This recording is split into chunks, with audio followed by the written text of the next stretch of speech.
Amén. Gracias, hermanas. Dios les bendiga por el canto y gracias, hermanos, por estar aquí entre semana y ser fiel al Señor y disciplinado en venir al estudio y al culto de oración, ¿verdad? Eso es algo que pues denota la madurez del cristiano y el compromiso que tiene uno con el Señor, y es algo que es importante. Yo creo que para un cristiano estar entre semanas, siempre he dicho esto, que creo yo que el crecimiento mayor que yo tuve en la fe, estoy convencido que fue a través de los estudios del día miércoles, a través de los años con nuestro pastor, y doy gracias a Dios por eso. Entonces, quiero continuar, hermanos, con el estudio donde estamos. En el enfoque es allí encontrado en el versículo 30, donde Pablo llega a la iglesia de Jerusalén por fin. Él con emoción, con expectación, él ha regresado a la iglesia, por decir, la iglesia donde comenzó todo, el día de Pentecostés, Hechos capítulo 2 y toda la fama que tenía la iglesia de Jerusalén. Y ahora Pablo por fin regresa allí, viene a visitar, ¿verdad? A su amigo, viene a visitar al siervo de Dios, y ahí estando entre ellos, ahí estando entre Jacobo y la obra donde Dios lo tenía a él, se da cuenta Pablo de algunas circunstancias adversas. Ahora, no era sorpresa, él ya sabía que algo malo le esperaba por medio del Espíritu Santo. Él sabía que algo venía, pero no sabía qué. A pesar de las circunstancias drásticas y las advertencias de otros, él tenía que obedecer a Dios. Llega a Jerusalén y se encuentra, hermanos, con un alboroto inmenso, un complot para arrestar a Pablo. No estaban contentos con su ministerio. Muchos cristianos no estaban contentos con su ministerio porque él estaba ganando a griegos, estaba ganando a personas que no eran judías. Por ejemplo, el papá de Timoteo era griego. Entonces Timoteo era uno de sus discípulos primordiales. Entonces pues se corría la fama que Pablo andaba entre gente inmunda, o los judíos consideraban judíos como perros. No debían de estar entre ellos, ¿verdad? Eran inmundos, por decir, es lo que así lo consideraban ellos.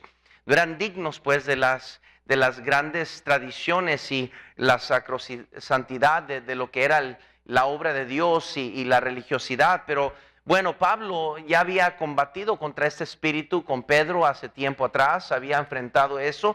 Ya Pablo entendía su llamamiento, que su enfoque era alcanzar a los gentiles y también a los judíos. Pablo dijo primeramente judíos y a todo aquel hasta el fin del mundo. Pablo tenía un llamamiento que nada lo iba a detener. Sin embargo, aquí llega a Jerusalén y se topa con una iglesia ya no la misma. Era una iglesia que dejó de ser aquella iglesia que antes eran. Y vemos la triste declaración en el versículo 30, donde dicen, en el versículo al final dice, le arrastraron fuera del templo, inmediatamente cerraron las puertas. Hemos hablado de eso, la semana pasada tuve más tiempo a hablar de eso. Qué triste es ver una iglesia cerrar sus puertas. Acabamos de escuchar, ¿no?, en estos días otra iglesia que ha cerrado sus puertas. Hermanos, es una tragedia, hermanos, es una tragedia. No es una tiendita más que se cerró, un negocio, un restaurante.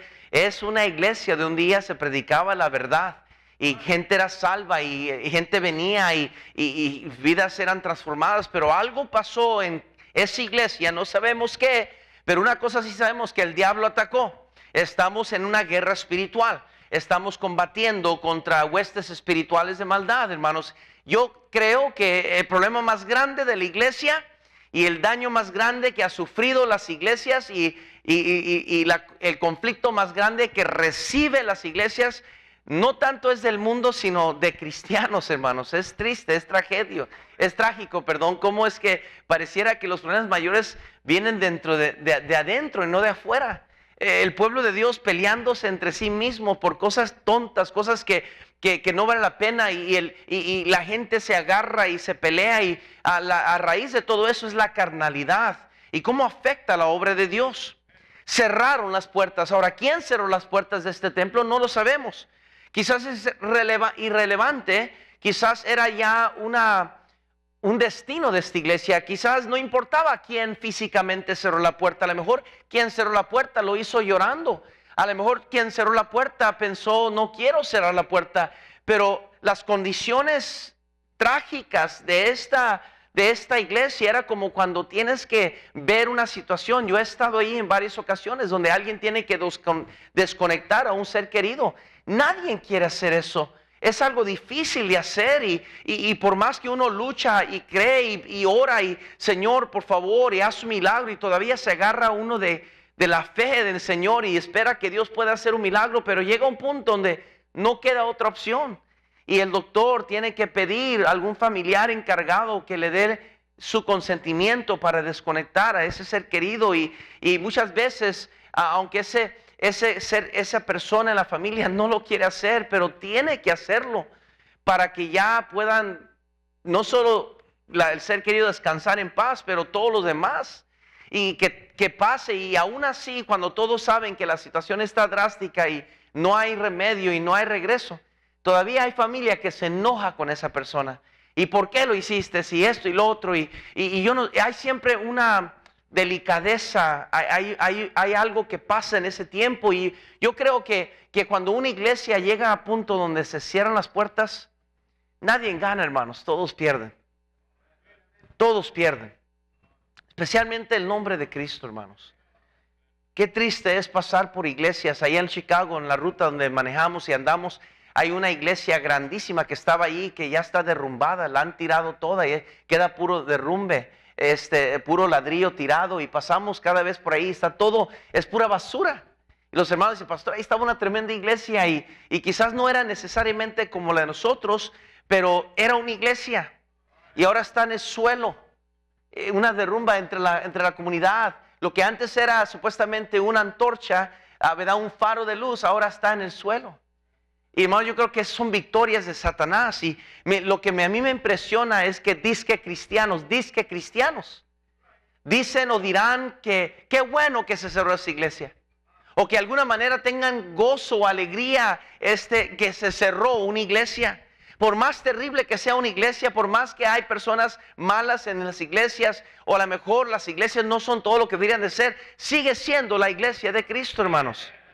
Hablando obviamente de iglesias bíblicas, no estamos hablando de todas las diferentes religiones y ramas, pero quiero que entendamos eso como en forma de introducción, hermanos, porque aquí esta iglesia no cerró nomás porque cerró, llegaron a ese punto. Cualquier iglesia que llega a ese grado donde se cierran las puertas, ¿por qué estoy enfatizando esto? Porque a partir de este pasaje ya no se menciona en la Biblia nada de la iglesia de Jerusalén. Ya no regresa la historia para atrás, ya no se empatiza la iglesia de Jerusalén, ya no salen en las escrituras más adelante, ya no salen en Apocalipsis cuando Cristo se dirige a las 7 diferentes iglesias prominentes, ya no se refiere a ellas, ya quizás hay miembros que fueron salvos en esa iglesia que se desparramaron entre las demás iglesias, pero no existe esa iglesia. El día de ayer fallecieron 2 hombres que fueron grandemente usados en su tiempo, pastor Clarence Sexton, que debemos orar por su familia y la iglesia, una iglesia formidable, una iglesia grande en Tennessee, un colegio grande, colegio bíblico, que es bien crucial quién vaya a tomar esa iglesia como pastor. Mire, hermano, si ponen la persona equivocada, esa iglesia se va a torcer y se va a perder, como sucedió en otras iglesias de renombre hace años atrás. De grandes siervos de Dios que lamentablemente las iglesias eligieron mal a un siervo de Dios y en vez de que la iglesia floreciera y continuara a crecer, disminuyó a casi nada y cambiaron doctrina y cambiaron filosofía y ahora ya no es la iglesia que un día era. Y a otras iglesias que totalmente se han cerrado. Yo les platiqué la semana pasada de una iglesia en Michigan que se cerró por completo, las puertas están cerradas. Yo tengo las fotos en mi teléfono. Hablé con un pastor del área, me dijo, no es que se movió la iglesia, no es que movieron su membresía o cambiaron de nombre o compraron otra propiedad, es que cerraron los libros, se cerró la iglesia.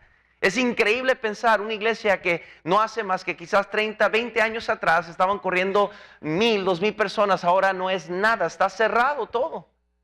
Es triste, hermanos, ¿y cómo llega una iglesia a ese grado? ¿Cómo llega a ese lugar?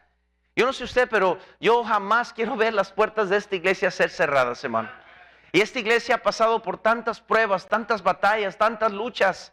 Ha pasado por tantos ataques, hermanos, satánicos y algunas cosas que han salido de entre de nosotros por cristianos carnales, cristianos, ¿verdad? Actores malos, pecadores, perversos que a lo mejor ni eran cristianos, no sé. El punto es que el diablo ha atacado este lugar, así como Dios ha visitado este lugar y ha bendecido este lugar, el diablo ha atacado este lugar, mi hermano.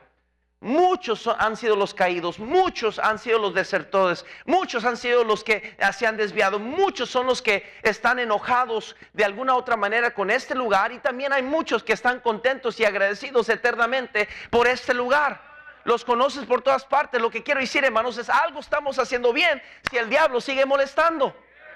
Alguien dijo una vez, si no te topas con el diablo en tu camino es porque los dos van en el mismo camino. Y a veces en iglesias que nunca enfrentan ningún problema, ninguna dificultad, pues es porque yo creo que hasta el diablo les echa porras, ¿verdad? Ahora les sigan así como están. Pero yo gracias a Dios por esta iglesia, hermano. Pero yo nunca quiero jamás imaginarme que las puertas se cerrarán. Y gracias a Dios no estamos ni siquiera ahí, ni estamos proyectando eso, ni estamos pensando eso. Yo quiero ser bien claro, porque a veces la gente escucha mensajes en las redes o alguien publica algo y hace pensar que ¿qué está pasando? Nada, hermano, la iglesia está muy bien, gracias. Este lugar se está llenando y gente está siendo salva y los vasos siguen corriendo y las clases se están llenando. Tenemos problemas que no hay espacio, necesitamos más salones. Las guarderías no caben, la gente hispana ya ve cómo tienen bebés, yo no sé, familias que tienen 6 hijos, yo no sé esos. Pero el problema es, hermano, miren, algunos están bien serios, hermanos, ¿qué traen ustedes? ¿No comieron o qué? Qué barbaridad, hermano, póngase una sonrisa en la cara. De verdad, yo no sé qué traen, hermanos, esta noche, de verdad. Pero bueno, hermano, gracias a Dios que esta iglesia está muy bien. Miren nomás esta audiencia esta noche. Miren nomás el buen grupo de personas que está aquí esta noche. Es una buena representación de una iglesia saludable. Una iglesia que está en expectativa. Miren nomás las decoraciones. Alguien está trabajando. Algo va a pasar este domingo, hermanos. Gracias a Dios que estamos en una iglesia viva y no muerta, donde venimos y está todo apagado y nada está pasando. Y gloria a Dios, hermano. Gloria a Dios. Yo me emociono. Yo me alegré con los que me decían: a la casa de Jehová iremos. Pero ¿cómo es que llegan iglesias a ese grado? Hay 4 características que debemos cuidar, que como iglesia nunca debemos de permitir entrar ese espíritu, esas características dentro de nosotros. Y va a tomar el esfuerzo de todos nosotros como miembros colectivamente, como iglesia. Y es bien importante que me ayuden, porque siempre el enemigo se mete, se infiltra, hermanos, por personas que menos esperamos. No, el ataque no viene de enfrente, siempre vendrá por atrás, mi hermano. Así como el diablo, que es engañador, es un mentiroso, es lo que él hace.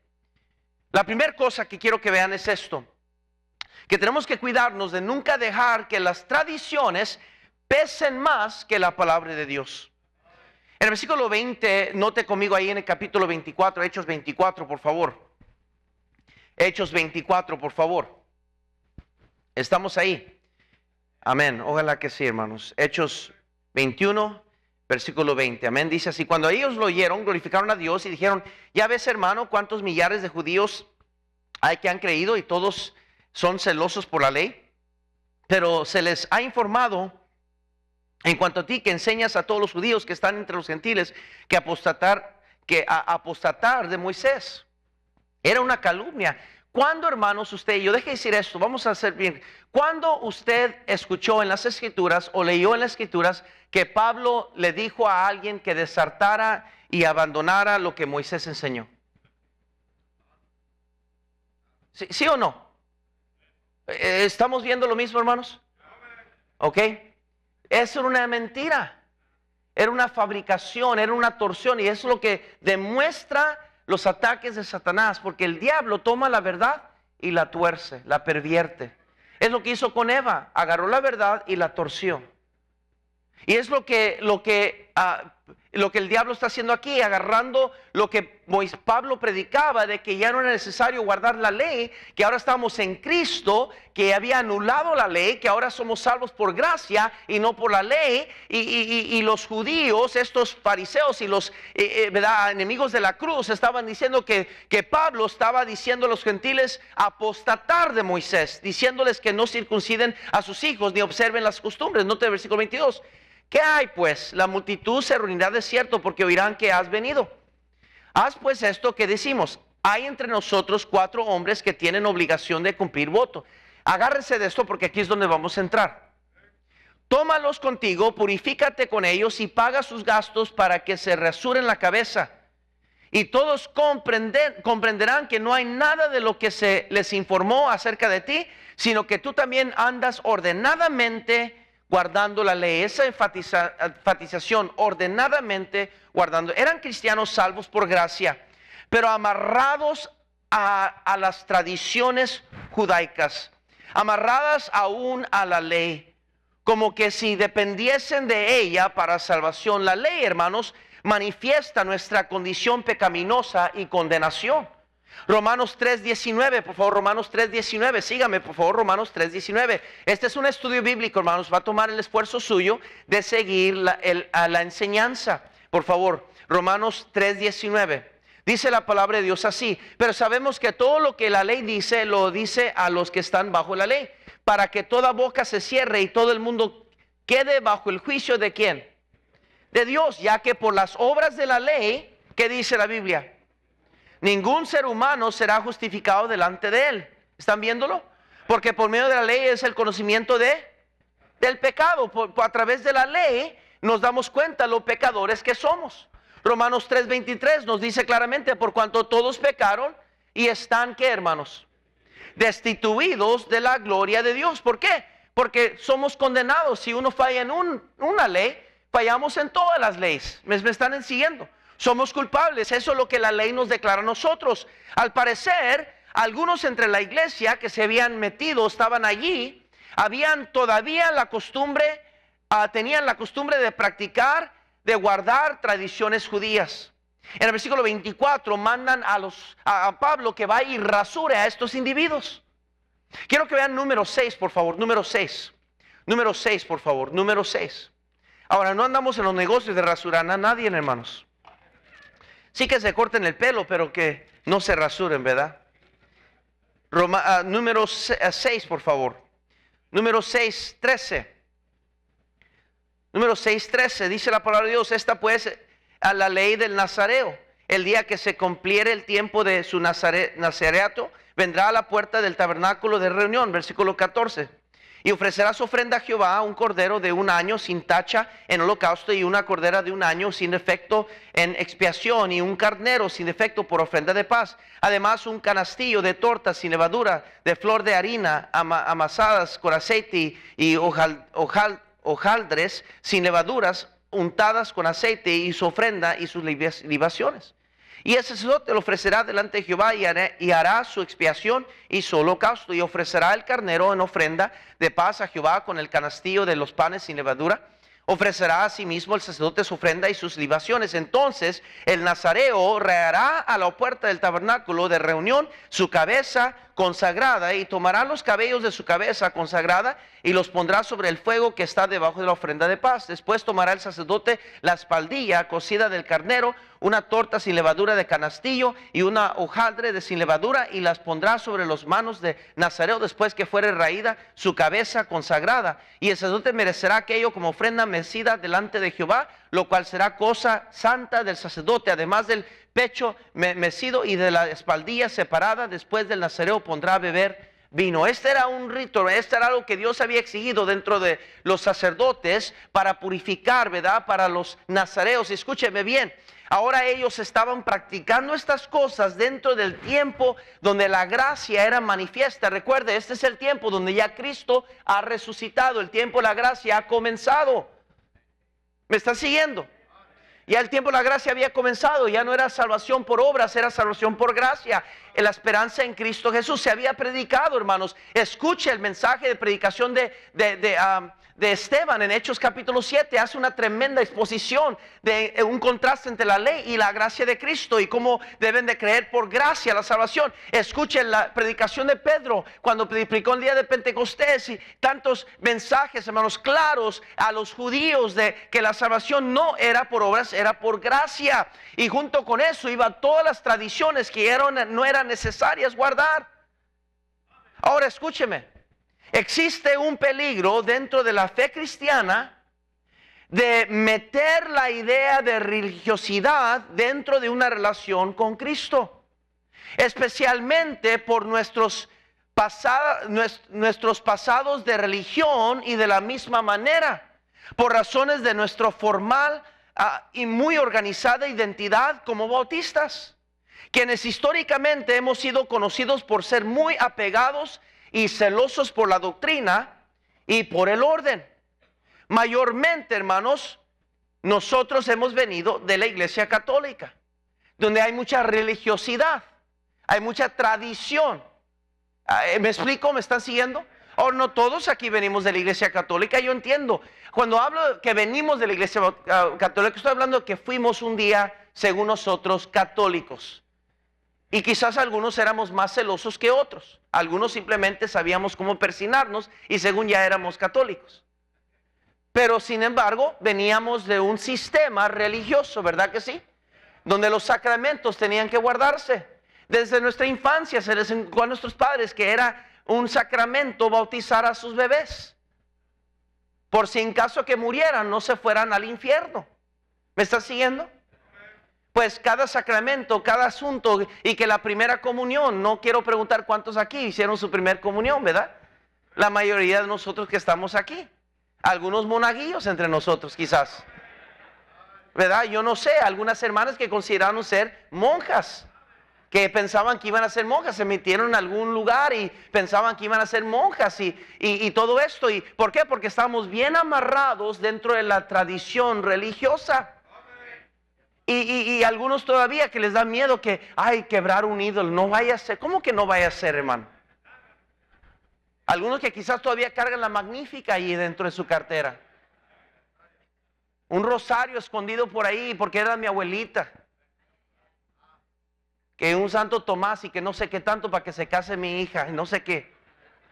Hermano, tenemos que tener mucho cuidado, hermanos, de estas prácticas meramente paganas y incrédulas, hermanos. El problema es que venimos de este sistema y si no tenemos cuidado, queremos implementar o practicar nuestra fe con algunas tradiciones y nos convertimos en tradicionalistas. Comenzamos a hacer lo que hacemos por tradición, por costumbre. Y especialmente, hermanos, dentro de nuestro movimiento, dentro de nuestra iglesia bautista, que dije históricamente es celoso por el orden, por una estructura, por una doctrina enfatizada, por hacer las cosas como la Biblia dice. Entonces es más fácil todavía no caer otra vez en la religiosidad de los paganos, pero crear un ambiente religioso de entre nosotros mismos. Le voy a explicar. Mayormente se convierte en un peligro, creo yo, porque dentro del grupo de bautistas que son más o somos más identificados, pues, quienes somos celosos por las almas perdidas y agresivos en nuestros esfuerzos para alcanzar al mundo perdido, que Dios ha bendecido con crecimiento numérico y junto con ello ha venido algún tipo de influencia y autoridad, por decir, en lo que se refiere al eclocrecimiento, la iglesia que crece. Y entonces el problema es esto, que comenzamos a agarrar un poco se nos sube pues a la cabeza y pues yo soy miembro de esta iglesia y yo soy, ¿verdad? Esto y de líder y diácono y que asistente y que maestro y comenzamos a ampararnos en títulos como si fuera un nivel más de espiritualidad o un nivel más de acercarnos más al cielo, como sucede dentro de la religión. Y no es así, mi hermano. Por eso Cristo trajo todo en balance cuando dijo, el que es mayor entre nosotros sea vuestro siervo. O sea, el mayor entre nosotros va a ser el siervo entre nosotros. Que Dios, hermano, no quería aclarar que aquí en la fe cristiana todas las cosas son nuevas en Cristo. Y aquí hay problema, donde muchos se han desviado, aferrándose más y más a una identidad o un renombre, más que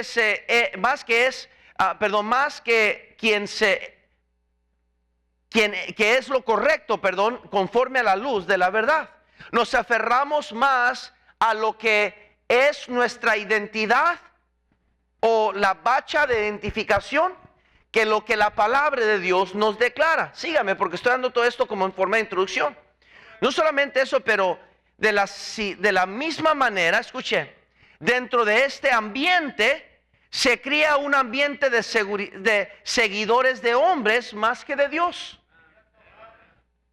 Automáticamente sucede, porque dentro de nuestro mismo movimiento, nuestro mismo crecimiento, nuestra misma organización y crecimiento de nuestra iglesia, comenzamos a crecer, a agarrar influencia, a establecer liderazgos y influencias. Y entonces lo que tenemos que tener mucho cuidado es que dentro de este ambiente la gente se comienza a fijar más en hombres que en Dios. Un pastor que es grandemente usado, que quizás Dios lo usa predicando, la gente no sabe cómo no poner sus ojos en el hombre y mantenerlos en el Señor, entendiendo que Él es un siervo de Dios, que Dios está usando, pero el día de mañana pudiera caer muerto y mi fe tiene que ser igual de fuerte y seguir adelante, porque mi fe nunca fue puesta en ese hombre, sino fue puesta en Dios, en el Dios de ese hombre. Y dentro de nuestros contornos, y escúcheme, dentro de nuestras iglesias, especialmente bautistas, fundamentales, eso ha sucedido en nuestro pasado y aún en nuestros días. Por la misma autoridad eclesiástica que un pastor tiene, bíblicamente una iglesia guiada por pastor, porque es lo que la Biblia enseña, algunos pastores no entienden la autoridad de la iglesia, no entienden la autoridad de la palabra de Dios y no entienden la humildad quizás o la servidumbre que viene con el ser pastor.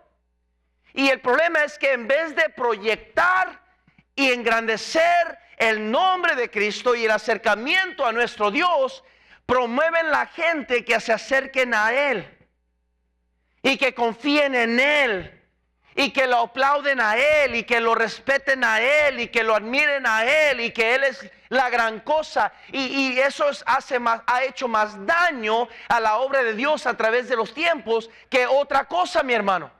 Nunca puede admitir un pastor que está mal. Nunca puede confesar un pastor que ha cometido un error. Nunca puede confesar que a lo mejor él tiene algunas debilidades, que a lo mejor él ha tenido problemas en su matrimonio, que a lo mejor él ha tenido momentos de desánimo, que a lo mejor él ha querido tirar la toalla. No, el pastor no puede decir esas cosas porque tenemos que mirarlo a él casi perfecto. Y ese énfasis, hermano, erróneo, ha desviado a muchas personas a poner su mirada en el hombre. Y eso es algo, hermanos, que escúcheme por favor, especialmente aquellos que un día desean ser pastor. Usted tiene que llevar a la gente hacia Dios, empujar a la gente hacia Dios, animarles a que pongan sus ojos a Dios, que crezcan en Dios, que amen a Dios. Y en el transcurso, la gente madura espiritualmente, crece espiritualmente y junto con el crecimiento espiritualmente crece su espíritu de agradecimiento y entonces agradecen la obra del siervo de Dios. Y ahí es donde viene la honra, la admiración, el cariño, el agradecimiento cuando una persona crece espiritualmente. Al contrario, cuando obligamos a alguien, cuando la persona no tiene su mirada puesta en Dios, cuando la persona no tiene su amor creciendo en el Señor, lo único que estamos formulando es la misma destrucción de aquellos que exigimos de ellos fidelidad. Porque eventualmente cada hombre siendo imperfecto, va a fallar en alguna área. Y la Biblia nos sigue diciendo que debemos de poner nuestros ojos en Cristo Jesús, el autor y consumador de ¿qué? De nuestra fe. Quiero que vean algo, por favor, en 1 Corintios. Síganme, por favor, no voy a alargar, estoy midiendo el tiempo y voy a terminar ahorita. 1 Corintios, yo entiendo que gracias a Dios que como ese estudio puedo continuar la próxima semana y no hay problema. 1 Corintios capítulo 3. Y además yo sé que algunos vienen de trabajo y algunos van para el trabajo y quiero dejarlos ir ahorita a tiempo. 1 Corintios 3. Dice la palabra, dice así. Porque diciendo el uno, yo ciertamente soy de Pablo, y el otro, yo soy de Apolos. ¿No sois carnales? ¿Qué pues es Pablo? ¿Y qué es Apolos? Servidores por medio de los cuales habéis creído. Y eso según lo que cada uno concedió al Señor. Yo planté, Apolos regó, pero el crecimiento, ¿qué dice? Así que ni el que planta es algo, ni el que riega, sino Dios, que da ¿qué? Y el que planta y el que riega son una misma cosa, aunque cada uno recibirá su recompensa conforme a su labor, porque nosotros somos colaboradores de Dios y vosotros sois labranza de Dios, edificio de Dios. Conforme a la gracia de Dios que me ha sido dada, yo como perito arquitecto puse el fundamento y otro edifica encima, pero cada uno mire cómo se edifica, porque nadie puede poner otro fundamento que el que está puesto, el cual es ¿qué, hermanos? Jesucristo. Hermanos, escúcheme. Dentro de nuestro movimiento ha sido el problema. Y el problema del daño que causa a través de nuestras iglesias cristianas y bautistas especialmente es esto. El por qué creo yo, esta es mi opinión. ¿Por qué creo yo que hay mucha gente ofendida y lastimada allá afuera y no en una buena iglesia? Es por hombres que un día tenían un celo por Dios, que querían ser usados por Dios, querían que Dios obrara, y no dudo que ellos querían ver las almas salvas y sus vidas transformadas, pero algo pasó en el transcurso, no les enseñaron, yo no sé qué pasó, en qué escuela estudiaron, qué maestro tuvieron, qué pastor fue en la vida de ellos, pero se les enseñó que entre más lealtad podían acumular para ellos, más iban a fortalecer su liderazgo. Y esos hombres yo descubrí que son bien inseguros de sí mismos. Sus ministerios lo declaran a gritos. Tienen que regañar y tienen que ir y investigar, andan como policías dentro de la congregación. Literalmente metiéndose en asuntos que ni les importe. Queriendo corregir todos los problemas. Y si alguien no les demuestra una lealtad, una admiración, se sienten como que si ellos son sus enemigos. Y por eso las iglesias, en vez de crecer, en vez de extenderse a los límites que Dios quiere llevarla, se detiene. Y limitan su capacidad y limitan la obra libre del Espíritu Santo, porque como el Espíritu Santo, su trabajo en la Biblia es exaltar el nombre de Cristo. El Espíritu Santo se encuentra con un hombre que no está haciendo eso, que está llamando la atención hacia él mismo en vez de llamarlo hacia Cristo. Entonces la obra de Dios se detiene. Escúchame, estamos hablando de iglesias que llegan a cerrarse. Aquí comienza, hermanos. Hombres que hacen más énfasis. Míreme, yo estoy viendo el tiempo. Míreme, hacen más énfasis en reglas de ellos mismos o costumbres que se tienen que guardar. Por ejemplo, ¿qué tipo de zapato cargas? Si tú te cortas el pelo como yo, entonces sí eres bautista fundamental. Si la mujer usa la falda arrastrando el suelo, entonces sí es bautista fundamental esa iglesia. ¿Me están conmigo? No, hay unas iglesias donde tienen que taparse todavía la cabeza las mujeres. Y son bautistas fundamentales. No pueden usar maquillaje. ¿Estoy hablando en chino?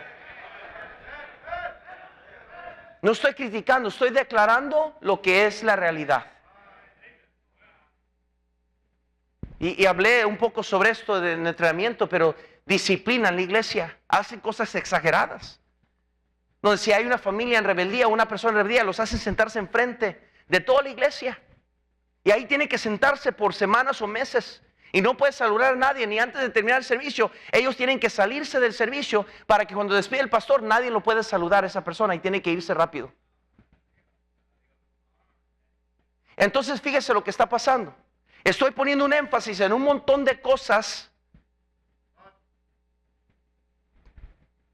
secundarias, por decir, poniendo énfasis en esto y que esto y lo otro y esto, y hacemos demasiado, en vez de llegar al corazón. El problema es tu caminar con Dios. Camina, acércate con Dios, amemos a Dios. Hay riquezas en Dios, hay que amar a Dios más, santificarnos, acercarnos, amar a la esposa, amar al esposo, perdonarnos, a buscar las almas, a ser diferentes, hermanos. Hay que amar al Señor. Dios automáticamente Dios va acercando a la gente hacia Él y van descartando cosas que no deben de tener en sus vidas. Y Dios usa el ejemplo de aquellos que están más cercanos a Jesús, que ya cambiaron. A lo mejor ya Dios le trajo convicción a aquella hermana, o Dios trajo convicción a aquel hermano, y él se cortó el pelo bien, o ella dejó de usar cierta ropa, y ella ahora está más consagrada. Y la nueva, en vez de estar como regla, y nomás lo hago porque me exigen, ve que otra hermana y la ve que trae un testimonio y una devoción más grande, dice, pues mire cómo ella se ve, yo voy a comenzar a vestirme como ella y porque eso es el sistema de Dios. Pero cuando usted enfatiza los síntomas en vez del raíz del problema, creas un ambiente religioso y ahora es un sistema de reglas o no reglas, y que si no cumplo o si cumplo, y creas un ambiente donde el Espíritu Santo no puede obrar libremente. Y el pastor se convierte en juez y la congregación en el jurado. Y todo el mundo juzgándose los unos a los otros, la gente se va, se echan grandes pleitos, se excomulga gente de la iglesia y hacen ¿por qué? Porque se hace un énfasis desde el principio a las tradiciones. El siervo de Dios, los líderes, en vez de guiar las personas hacia Cristo, quieren guiarlos hacia ellos. Llega la gente a desviarse de ser cristianos fuertes en el Señor, precisamente porque lo que creen es porque un hombre se los demanda creer. Y nunca llegan a ser cristianos de convicciones propias. Quiero terminar con este versículo y terminamos esta noche. Hechos 10:25. Y aquí termino. Hechos 10:25. Hechos 10:25. Mire, yo amo la memoria del hermano Hiles, de Lester Roloff, de Tom Malone. Amo la memoria de Oliver B. Green. Amo la memoria de Hernán Cortés. Amo la memoria de grandes siervos del ayer, que fueron grandemente usados por Dios en su época, en su tiempo. Influenciaron mi vida. Muchos hombres que no estoy mencionando porque no tengo tiempo, que influenciaron mi vida. Pero a mí se me enseñó, mi pastor me enseñó esto. Tú honra a los siervos de Dios, respétalos, admíralos y ámalos, pero nunca los adores. Son hombres. Llegábamos aquí a esta iglesia, y yo recuerdo muchas veces como jovencito que mi pastor me acorraleaba y me dice, mira Andy, vas a llegar a un lugar que vas a ver un montón de gente y vas a ver el hermano House y va a entrar y la gente va a repetir lo que él dice y va a jugar con la audiencia y vas a ver cómo él va, todos van a estar enamorados de él y todo eso, pero ten mucho cuidado, me decía él. El hermano House, grandemente usado por Dios, él dice, él me ha influenciado a mí, te va a influenciar a ti, a muchos ha influenciado, por eso están todos estos hombres, porque Dios lo ha usado. Pero escúchame bien, no adoramos a hombres. Si yo dijera algunas de estas cosas en círculos, algunos círculos, me crucificaran, hermano, como incrédulo.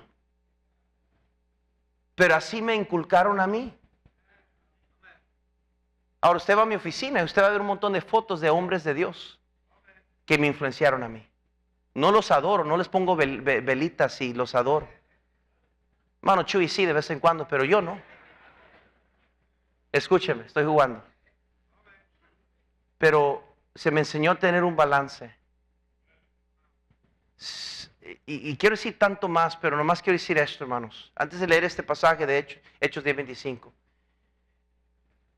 Yo creo que cuando un siervo de Dios realmente camina con Dios y realmente tiene su mirada en el Señor y anima a que la gente ame y se acerque a Dios, es más fácil que otros lo sigan a Él. Como Pablo dijo, sed imitadores de mí como yo de Cristo. Y puedes confiar no en ese hombre, sino que Dios tiene arrestado el corazón de ese hombre. Y puedo yo seguir, porque está el otro grupo de personas que no quiere respetar a ningún hombre. Y son las personas que andan peregrinando esta vida sin ningún pastor en sus vidas. Son los miembros que llegan a iglesias, que cruzan sus brazos y dicen, pues yo vengo a esta iglesia, pero yo no tengo pastor. Y pasan toda una vida sin la influencia de un pastor, que fue la idea de Dios para nosotros, que tuviéramos un pastor. Quizás otro día hablaré de eso, pero escuchen Hechos 10:25 para terminar. Dice Hechos 10:25, aquí terminamos. Dice, cuando Pedro entró, salió Cornelio a recibirle. Y postrándose a sus pies, ¿qué dijo? Que adoró. Mas Pedro le levantó diciendo, levántate, pues yo mismo también soy ¿qué? Hombre. Pedro no permitió que Cornelio se le postrara en sus pies, que no lo adorara. Ahora, yo he escuchado cosas bien malas, a veces tristemente, gente habla porque tienen boca nomás para hablar. Y hablan mal de pastores o critican a siervos de Dios o aún sus propios pastores. Creen que Dios los puso ellos en la iglesia para controlar a su pastor. Es increíble. Pero hermanos, escúcheme. La obra de Dios es bien delicada. Hermanos, le voy a decir la verdad. Me falta mucho todavía hablar sobre este asunto de las tradiciones. Esto nomás estoy abriendo el tema. Voy a hablar sobre las tradiciones que nos echan a perder como iglesias. Pero nomás quería decir esto. Me queda 1 minuto, 15 segundos. Tenemos que tener cuidado de que nunca las tradiciones pesen más que la palabra de Dios. Es la palabra de Dios y debe ser la palabra de Dios la autoridad final de toda fe y práctica. Y si un hombre, mire, porque hay mucha gente que es que yo pienso, pastor, es que mi opinión, pastor, es que yo no veo cuál es el problema, pastor. Bueno, vamos a la palabra de Dios. ¿Cuál es el problema? Y dice, pero pues ahí no dice que no debes de fumar, pero dice que somos el templo del Espíritu Santo de Dios. Bueno, no quiero desviarme, pero sí quiero decirle, hermano, esa es una de las áreas y razones por las que las iglesias llegan hasta cerrar sus puertas. Porque dejaron que las tradiciones fueran más importantes que la autoridad de la palabra de Dios. Que Dios nos libre de eso. Señor, bendice. Señor, tu palabra enseñada, en lo poco que cansé de comenzar a entrar en este tema.